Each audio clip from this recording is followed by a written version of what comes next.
UFMG Educativa, a estação do conhecimento. Falando de livros.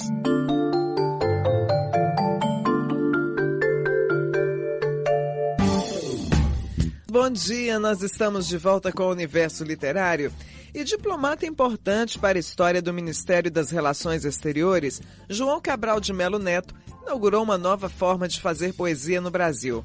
Guiada pelo raciocínio e avessa a confessionalismos, sua obra é caracterizada pelo rigor estético e pelo uso de rimas toantes, aquelas que soam bem com sonoridade pensada para não desafiar o ouvido. Ao lado do Carlos Drummond de Andrade Manuel Bandeira, ele ostenta o título de maior poeta brasileiro pós-1940. A lírica de João Cabral foi objeto de estudo de uma tese de doutorado defendida este ano aqui na Faculdade de Letras da UFMG. Seu autor, Felipe Oliveira de Paula, se debruçou por 4 anos sobre a obra desse pernambucano, dando a sintetizá-la pelo título que deu ao texto final: A Poética Negativa de João Cabral de Melo Neto. Para saber mais sobre esse universo pessoal e lírico de um dos nossos maiores poetas, nós conversamos com o professor do Instituto Federal do Norte de Minas Gerais, Felipe Oliveira de Paula, e você confere esse bate-papo agora. Olá, Felipe Oliveira de Paula, muito obrigada pela sua participação. Prazer enorme conversar com você no Universo Literário. Ok, eu que agradeço a oportunidade de falar um pouquinho sobre o meu trabalho. Maravilha. Felipe, o que é imprescindível saber sobre a obra de João Cabral de Melo Neto? Quais são seus grandes feitos? A obra de João Cabral de Melo Neto, ela é muito extensa. E aí eu tenho o hábito de fazer, principalmente ensino médio, onde ela é bem estudada, dividir a obra de João Cabral entre uma obra metalinguística, aqueles poemas dele que ele está preocupado com a própria construção formal do poema, uma obra com a crítica social mais aguda, referencial mais presente. E aí o que seria interessante para iniciar uma leitura de João Cabral, eu acho, seria o Morte e Vida Severina, né, que é um livro, acho que essencial para conhecer a obra de João Cabral, e, por outro lado, Educação pela Pedra. Entendi. E por que você decidiu fazer da obra do João Cabral seu objeto de estudo para o doutorado? De onde vem a sua afinidade com esse autor? Então, vem exatamente dessa problemática dicotômica que é feita na obra de João Cabral, em considerar ele uma coisa ou outra. A minha ideia de pesquisa era tentar mostrar que nos poemas metalinguísticos de João Cabral, ou seja, enquanto ele estava pensando ali qual seria a linguagem mais adequada para expressar o objeto, através de metáfora, metonímia e símiles, ele estava também impulsionado por uma demanda da realidade na qual ele estava inserida. E aí a minha ideia era exatamente trabalhar com a dialética, mostrar uma coisa da outra e tentar eliminar um pouco essa discussão dicotômica sobre a obra de João Cabral. Uhum. O que caracteriza a voz poética do João Cabral de Melo Neto, Felipe? Então, a vez poética do João Cabral é muito pensada pelo cerebrismo na obra dele, porque tudo é muito bem calculado nos mínimos detalhes, uma vírgula que entra, uma palavra que sai. Então, se a gente pegar o poema dele, a gente pode fazer, inclusive, como já tem na fortuna crítica dele, uma análise matemática sobre os poemas. Ele é uma pessoa muito cerebral. Então, quando não tem uma palavra, isso também deve ser considerado da mesma maneira que a palavra que está ali. Então, ele é uma pessoa que pensa muito, e é uma poesia muito reflexiva, tanto na questão de composição, quanto na questão social. Entendi. Me corrija se eu estiver errada, mas por que a poética dele é chamada de negativa? De onde veio essa caracterização? O que ela significa? É chamada de quê, desculpa? Negativa. Normativa? Negativa. Ah, negativa. Então, a negativa, na verdade, eu peguei emprestado um termo que vem do Adorno, né, o filósofo, que ele tem um livro que chama Dialética Negativa, que aí na verdade, um conceito que me ajuda a pensar exatamente como uma coisa está na outra, e não fazendo meio termo entre um e outro, mas indo ao extremo tanto da poética metalinguística e dessa crítica social.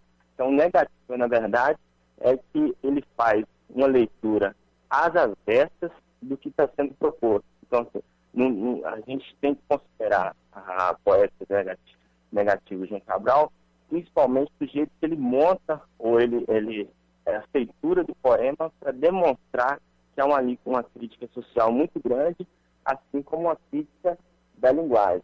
Então, seria muito vindo desse conceito adorniano da dialética negativa. Entendi. Felipe, quais são os recursos poéticos já sedimentados na tradição literária que João Cabral rejeita e por que ele faz isso?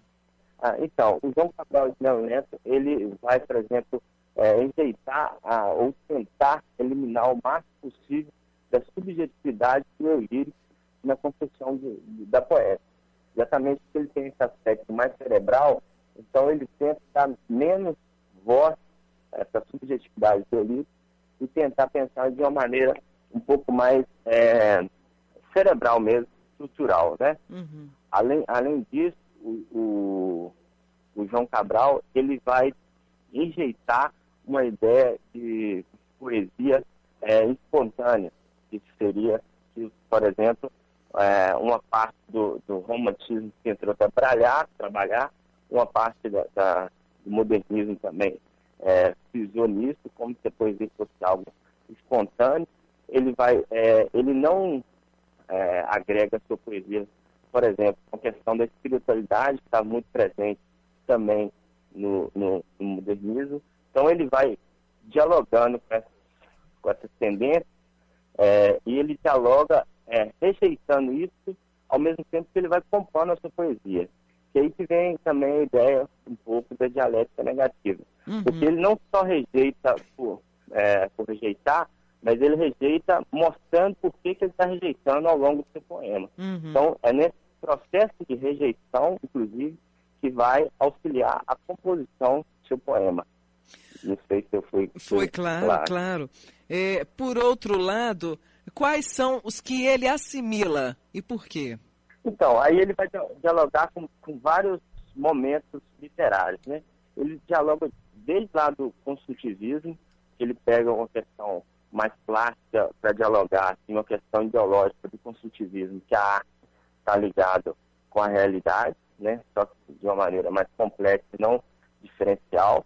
Por exemplo, ele dialoga com surrealismo, ele dialoga com os escritores da década de 30 no Brasil, que estavam preocupados com o engajamento social, que fica muito presente, por exemplo, em Morte e Vida Severina, com Sem Pluma. Ele dialoga com a estética de alguns escritores de 1945, que é considerado neoformalista, que é tentar a eliminação dessa subjetividade na poesia. E dialoga também com o concretismo, que é pensar essa poesia como comunicação, né, que os concretistas eles vêm tentar trazer isso um pouco para a nossa poesia, na época do mass media. Então, ele vai incorporando alguma coisa e deixando de lado outro, né? E essas características são muito presentes na obra dele, são assimiladas pelo período que ele viveu. Agora, Felipe, na tese, você procura investigar se há, na obra do João Cabral, um questionamento da linguagem que promove críticas a dispositivos sociais. Qual é a natureza desse questionamento? Quais aspectos da linguagem ele põe em xeque com seus poemas? Então, aí que entra o maior proveito que eu tive da leitura do Adorno. Porque o João Cabral tem um traço constante da poesia, muito forte da reflexão sobre o próprio fazer da poesia.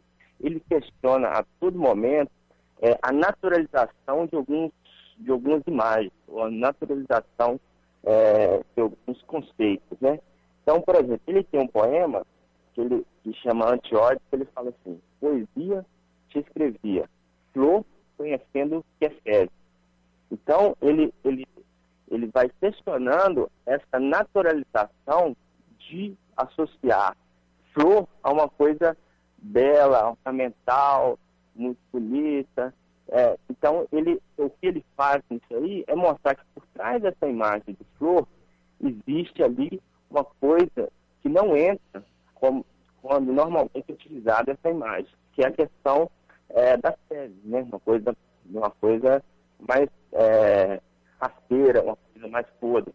Então, a ideia é tentar mostrar que toda naturalização da linguagem, na verdade, ela tende a reificar a imagem, ou tornar aquela imagem uma coisa só. Isso elimina a multiplicidade que é composta ou que contém, que é contida em toda a imagem. E o João Cabral, no momento que ele começa a questionar como se utilizar determinada imagem, ele vai mostrando que por trás daquilo há uma complexidade muito maior. Então, nisso ele vai questionando o próprio fazer poético e a linguagem que se utiliza para fazer a poesia, e ao mesmo tempo se referindo a um momento sócio-histórico. Tanto do ponto de vista da forma quanto do conteúdo, Felipe, quais foram as inovações que o João Cabral introduziu na poesia brasileira? Então, o João Cabral, ele eleva a poesia em patamar que ele não fica muito restrito a tantas inovações estéticas de 22, nem a questão de denúncia de crítica social com referencial de época da década de 30, e o que ele faz é tentar pensar uma poesia muito cerebral, muito voltada para o seu fazer poético, e, ao mesmo tempo, é nesse momento que ele faz esse questionamento que ele trabalha o conteúdo. Então, ele tem uma preocupação muito grande em trabalhar, no momento que ele está discutindo a forma, o fazer poético, trabalhar o conteúdo, e não de uma maneira que uma coisa sobressai a outra. Então, nesse sentido, ele é muito cerebral, porque ele tem que pensar a linguagem em seus mínimos detalhes, como eu falei anteriormente, né, até numa questão matemática, e, ao mesmo tempo, fazer com que essa ligação demonstre como que o social pode entrar na reflexão técnica mesmo da linguagem. Isso faz com que alguns poemas dele se tornem difíceis, né, para um leitor, às vezes, desavisado, mas, ao mesmo tempo, mostra a potencialidade crítica da sua linguagem poética. Uhum.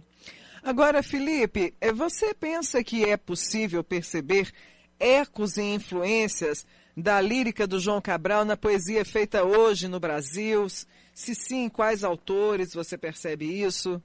Eu acho que sim, porque o João Cabral, ele meio que fundou uma poética no Brasil, né? Ele fez o que até então no Brasil não tinha acontecido.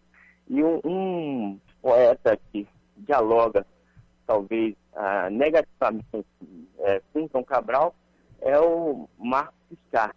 Ele tem um diálogo muito forte com João Cabral, valorizando algumas características e desconsiderando outras, lógico. Agora, de maneira direta mesmo, assim, esse é um seguidor a fio do João Cabral, eu não sei se a gente pode considerar algum. Maravilha. Felipe, para a gente encerrar o nosso papo, teria algum trecho, alguma frase do João Cabral que você gostaria de deixar para o nosso ouvinte?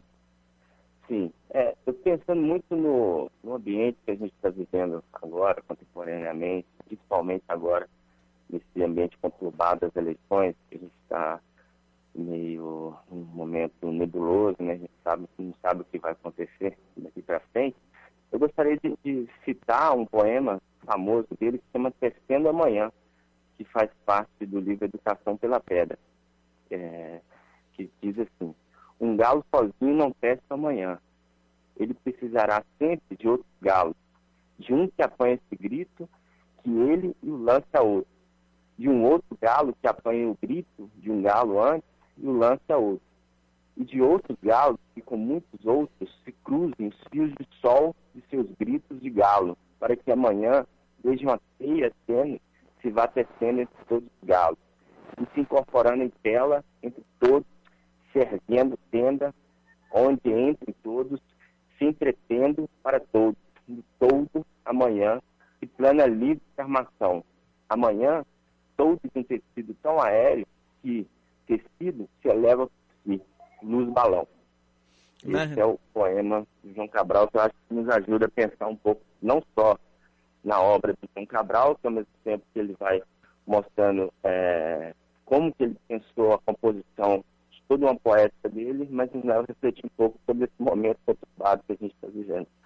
Maravilha. Felipe Oliveira, mais uma vez eu gostaria de agradecer a sua participação no Universo Literário. Parabéns pelo trabalho que você desenvolve. E lembrá-lo, né, Felipe, o nosso microfone sempre aberto para suas novidades, tá bom? Ok, eu agradeço a oportunidade de conversar um pouquinho sobre o trabalho e sucesso para todos nós. Muito obrigado. Um beijo grande, Felipe. O FMG Educativa, a estação do conhecimento.